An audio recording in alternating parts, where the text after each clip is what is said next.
ئەمێری تەنبور یەکێکە لە ئەمێرە ڕستەکان وە لە ئێستادا فیلمێکی تایبەت بە مێژووی ئامێری تەنبور بەرهەمهێنرێت. بێگومان فیلمەکە باز لە مێژووی ئامێری تەنبورەکات با بڵێن لە لای کاکەیەکان وە لە لای پارساییەکان وە هەروەها بۆ بەدوادا چوون و دروستکردنی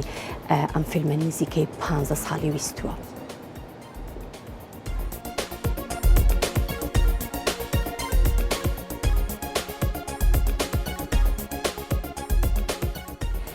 فەرید ئیلهامی لە فیلمەکانی تەنبور و هۆنیاوانانی چیا پیرۆزەکان مێژووی تەنبور دەگێڕێتەوە. فەرید ئیلهامی بۆ سازکردنی بەڵگە فیلمی هۆنیاوانانی چیا پیرۆزەکان کە بە سەبارەت بە مێژووی ئامێری ڕەسەنی کوردی تەنبور لە ئاینی یارسان و کاکەیەکانەوە هەروەها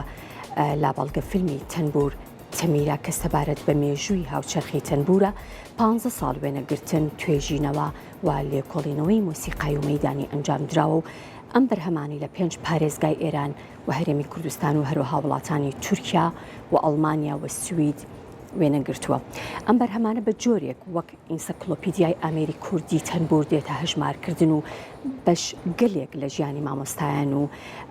قەڵەم خوانانی ئەم ئامێرە باستانی و ڕستەنە وێنەگیراوە کە بەداخەوە ئێستا لە ژیانانە ماون، چونکە لە ماوەی ئەم ساڵانەی دواییدا تەواوی مامۆستایانی بێوێنە و شایستەی مەقامەکانی تەنبور لەم دنیادا کۆچیان کرد و فەرید ئیلهامی بۆ بە بەڵگەکردن و تۆمارکردن لە مێژووی مۆسیقا لە هەموو